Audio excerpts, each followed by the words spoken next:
So Matt Walsh followed up on a video that I commented on before, not my video. He followed up on his own video on the topic. He did a video a few days ago about why men should care about a woman's body count, and body count meaning the number of sexual partners she's had. And he did a follow-up video to that because people were writing in saying, well, you should be concerned about men's body counts too, and he wanted to address that. So please, I will link the videos in question below. Please, if you haven't watched them, my video and his videos, please watch them so that we're informed. Anyway, but moving right along, one of the things I addressed in the last video that I think is very true about Matt Walsh is that he is so incredibly solipsistic that he cannot conceive of people legitimately having lifestyles that are outside of what he approves of and his interests and that sort of thing. You very seldom hear Matt Walsh saying anything that is a live and let live kind of statement, a statement of like, I don't get it, but if you enjoy it, that's fine. You don't hear him saying that. Everything tends to fall very black and white into either things that are good and righteous or things that are damnable and of the devil, and he literally uses that language. I think the most grievous example, or not most grievous, but one of the more outstanding examples of that was when he said that anime is satanic, and when pressed on why he feels that way, it ultimately just came down to, well, he thought it was weird, and it's like, yeah, no shit, I think anime is weird. That's one of the reasons I like it. So he really can't fathom people being being outside of his worldview. Now, the thing is, admittedly, there are times when his worldview and my worldview happen to coincide. Everybody's beliefs are going to be your beliefs and everybody else's beliefs will usually form a Venn diagram at some point. But that said, that's only about 10% of the time, and the rest of the time, he and I are very, very different kinds of people.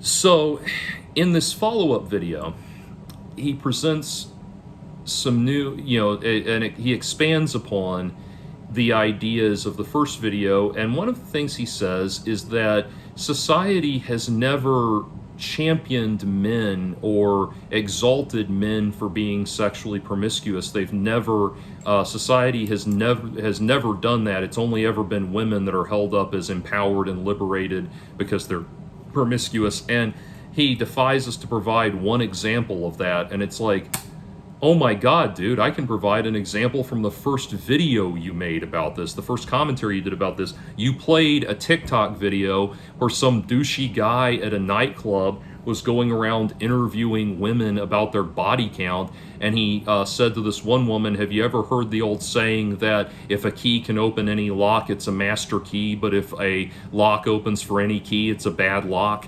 That right there is that attitude. That attitude that, yeah, if the man is able to have sex with lots of women, he's the master key, he's the exalted, awesome badass. Have you literally ever paid attention to human society at all, Matt? My God, men are routinely exalted on their ability to procreate or have Congress with multiple women. Good Lord, read your Bible, Matt. Look at all of those guys that are held up as outstanding individuals in the Old Testament. Every time it gives you one of their epilogues about how they ended up in the long term, it always says, and he had X so many wives and had 50 some odd grandchildren, and his legions thrived across all of that. All that, it's just like your happily ever after in the Bible, your happily ever after is always that you fucked a lot of women. I mean, my God, dude. So, anyway, that's the kind of morbid absurdity of this, but he moves on to this perspective, and this is where I want to elaborate a little bit, and this is where I talk about how it's important to distinguish the fact that you have to, I don't want to go ad hominem, but I really do think a lot of this is Matt Walsh espousing what's right for Matt Walsh as being what's right for everybody else when I say this. And what I'm talking about is he talks about how when he was asked to elaborate on why he thinks that promiscuity is a bigger red flag in women, while he is clear to point out that he does not approve of promiscuous, licentious behavior in either men or women, he thinks it's a greater red flag for women. And his reason for this, he explains, is that women, as he puts it, and these, again, I don't necessarily agree with this. This is what he said. Women, as he put it, are more emotional and quicker to form emotional bonds, and therefore it is. And therefore, if women are able to eschew forming emotional bonds to have promiscuous sex, it's indicative of some kind of underlying problem. Well, no, and then he says that men, by contrast, are less emotional and less given to forming emotional bonds. And this is why I think it's important when we're analyzing these grand sweeping statements that he makes about men and women. You have to remember that, and men being emotionally unavailable and standoffish and slow to form bonds and all of that. You also have to remember that Matt Walsh, by his own admission, is a misanthropic introvert. He himself is standoffish and slow to form emotional bonds, and he's kind of projecting that onto men. The thing is, there's not that statement, however, is not entirely false. I think the better way to argue it is that men and women form emotional bonds differently. We're both quick to form emotional bonds. We're both quick to decide who we like and who we want in our lives and that kind of thing. It's just the way we go about it is different. I do agree with the idea that women are more often given to form, emotional bonds over each other, direct interest in each other, whereas men form emotional bonds about things. And I've seen that in my own experience, where I'm a musician. I know tons and tons of men and women, male and female musicians in my professional life, and so I know I've got guy friends who are musicians that, guitars are the only thing we talk about, or the 90% of what we talk about is guitars and, musicians we like and that kind of thing. And then I'll have professional musician female friends where we never talk about instruments at all. We talk about what's going on in our lives and stuff like that. So there's different sociological realities, but I don't think that makes us any more or less likely to, or more or less capable of forming emotional bonds. Different people are comfortable with different degrees of intimacy. I am a relatively standoffish person where, I can go into a nightclub where men and women are meeting and hooking up and everything and be utterly flabbergasted by how quickly they're willing to get physically close to each other, where that sort of thing takes me a lot longer, mainly because I'm worried about germs and cleanliness and stuff like that. But anyway, ultimately, as we bring it around to the side, he tries this thing about women being more emotional and needing to form emotional bonds to have sex. I think Nietzsche said it right, that men and women feel the same emotions but in different rhythms. And there's a truth to that how we interpret things is, how we may interpret our interactions is a little different. How we may pace things out is a little different. But that doesn't mean that we're any more or less inherently desiring of sex or willing to have sex. And I bring this up because, as much, think about it this way. I talked in the previously about one of my favorite movies, Chasing Amy. I'll talk about another one of my favorite movies, which is Eyes Wide Shut. Everybody, spoiler alert for anyone who cares, but everyone watches Eyes Wide Shut and they're like, what was going on in the orgy scene? Who was Red Hood? What did all of this what did all of this represent? What was the symbolism, Illuminati, all that stuff? That's really not what Eyes Wide Shut is about. Eyes Wide Shut is about a man who is having a existential emotional crisis when he learns that his wife is just as capable of engaging in casual sex as he is. And it's, again, this is something where men tend to construct. I think there is a push towards wanting to feel in command of your situation. It's a human instinct that we all have. And men, being held up as the providers, want to feel fully in command of their household and their home that they're providing for and everything. And so I think the way that, we naturally kind of push those fears aside, those fears of all of those things aside, is kind of like wholesale shut out the notion by assuming that women are not, are fundamentally not as horny and driven by sexual desire as men are, and that kind of thing. And that's a deeply entrenched psychological reality that can be very difficult for men to confront. I didn't really have a lot of trouble confronting it, but that's because I think most of the human race is just stupid anyway. So, I'm not holding on to very much in terms of my expectations of other people. But that in that movie, yeah, he's having this huge existential crisis, trying to confront the reality that, holy shit, his wife is every bit as horny and willing to be promiscuous and cheat as he is, and that kind of thing. And it's not any kind of failing on her part or anything even unusual.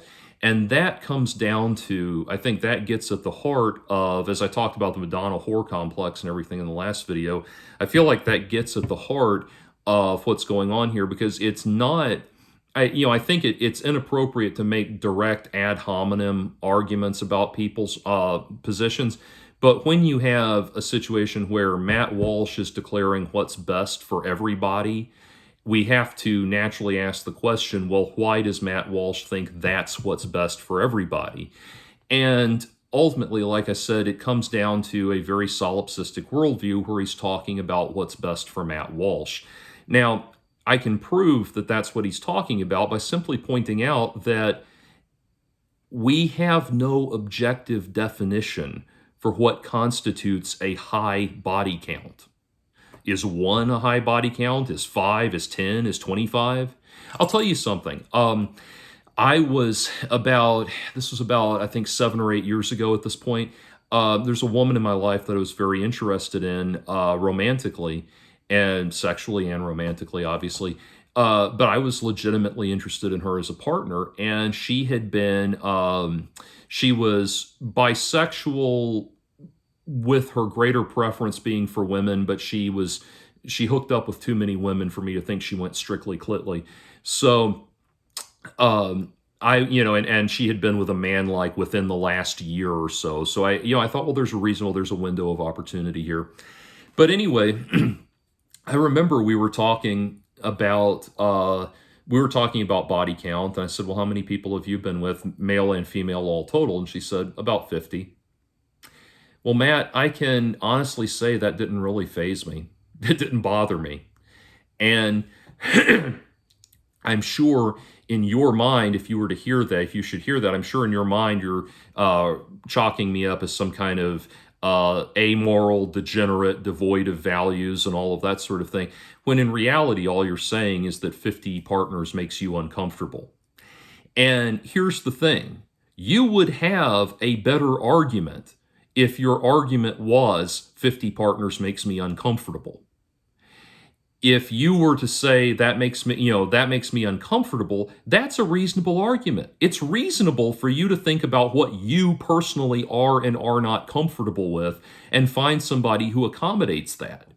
So that is a totally reasonable position to have. Believe it or not, we don't talk about this as much, but the opposite end of the spectrum is true. There's also a question of, like, do you want to be with somebody that has no body count? Do you want to be with someone that only has 1, 2, 3? What's the minimum number of partners you want? And that's not without validity, because do you want to be with someone that's completely sexually inexperienced? Those questions matter too. They don't matter to Matt Walsh, but they are things to take account of and things to think about. And that ultimately gets at the heart of the problem here. When Matt Walsh says says men should care about a high body count, what he's ultimately saying is just that he cares. There's a number of partners that he cares about. that he's not comfortable with. And it's okay to not be comfortable with that.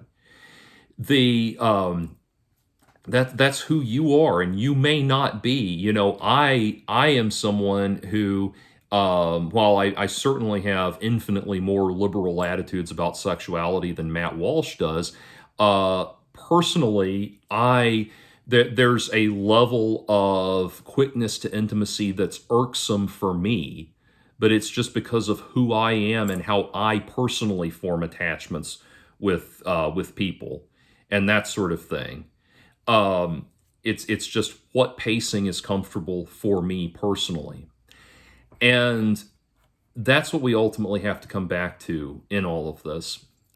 And I wanted to say something, as bold as I have been in condemning Matt Walsh and Matt Walsh's worldview. I wanted to address one other thing before I wrap this up, and that is he talks about how it's problematic, that he thinks promiscuity is problematic in women, and then he gives a corollary example for men, talking about how being emotional is problematic. For being emotional the way women are emotional is unmanly and undesirable in men, and that sort of thing.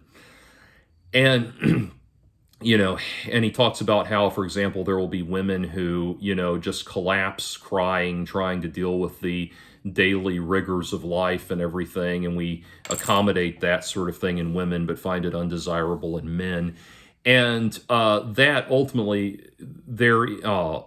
that sort of thing, while we value strength, and we certainly have always valued strength in men, the way in which men are expected to express their emotions does change over time. Like in the Roman Empire, it was actually considered unmanly for men not to cry under some circumstances. Like if you suffered, if your honor was challenged and that sort of thing, you were considered unmanly if you didn't cry. So nowadays we would tell men to be, if your honor's challenged, remain stoic and don't let on that it bothers you and that sort of thing.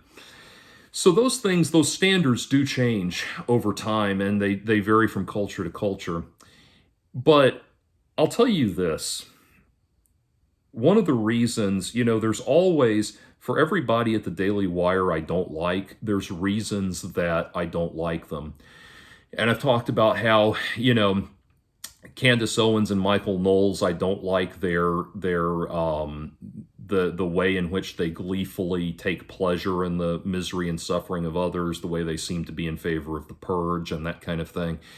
I don't like that. With Matt Walsh, the thing about Matt Walsh that haunts me is that he seems perfect, if that makes sense. He seems like such a perfect human being. And I know for everything I just described, that seems odd for me to say that, but it's like it's like he has done everything to be the perfect, upstanding individual in society. That he's got 6 kids that he's able to pay for and support financially, and he's got a beautiful wife that supports him and all of that, and they've come together to be they've come together to be a mother and father to these 6 wonderful kids, and they've done that because they know that was their calling and their purpose in life, as they were called to do by God. And he really does project this aura of like, it's as if it really does feel like, when you're listening to Matt Walsh, it's as if he's like a higher level of human being or something like that. Kind of like there's a scene, the scene at the end of the Screw Tape Letters, when the patient is being taken up to heaven by the angels, and when he's able to see, now that he's crossed over to the other side, he's able to see the angels, and he also looks down and sees Wormwood, and Wormwood, far from being this horrible demonic presence, is just this wormy little Gollum from Lord of the Rings, Smeagol type thing. And that's what it feels like being in the presence of Matt Walsh. It's like you feel like, or even online, being in the presence of Matt Walsh, it feels as if you are in the presence of the holy and anointed one, and you are just this wormy little miserable creature off in the corner. And I know that a lot of that is by design, but at the same time, a lot of it stays with me. It makes me feel like maybe he is more in touch with God than I am. Maybe he is a better Christian, a soul more worthy of salvation than I am. And it's so weird to feel that way when so many of his ideas are just seem to my logical mind to be so ridiculous and awful. But at the same time, there is this feeling of like, well, maybe he is a better Christian than me. Maybe he is more worthy of salvation than I am, and that sort of thing. It really does feel that way, like he's a part of a better type of person than I am. That's just what comes to my mind when he talks about things about how it's innately undesirable for men to be emotionally open and emotionally available, because it makes me think, well, gosh, I'm someone who's very open about my emotions and very open about my feelings and that sort of thing. And I've never, I've never been married. I've never had any kids. I've never, I've barely even been in any situations where women want to have kids. And when I do with me, and the rare occasions I do get to that point, my relationships fail all automatically. And I'm older than Matt Walsh by several years, and I'm alone and expect to die alone. And when I use the expression expect to die alone, please don't do the dumbass thing of telling me, well, actually, it's unlikely that two people will ever expire at exactly the same time. You know what I'm talking about, that I'll be alone in my old age. Anyway, it's just so draining to listen to Matt Walsh and always feel like I am in the presence of a better human being than me. That's what's incredible. And I don't I don't get it. It's like, there's so much about Matt Walsh that is redolent and off-putting, but at the same time, he's doing so much better than me. And he's achieved all of the rewards of this life, to a much greater degree than I ever have. Again, millionaire with lots of kids and a devoted, loving wife and this high-profile career and all of these things. It's like, you know, if this person is having all of these earthly riches bestowed upon him, it must be, you start to feel like it must be because he's a better human being than I am. And, you know, I know this is a side tangent, but that comes to my mind every time I listen to Matt Walsh. I actually have an idea for a video on a topic where I do agree with him to some degree, where I actually want to respond to the people responding to him. But anyway, it's just weird. The weird feeling how it just feels like Matt Walsh is such a better human being than me.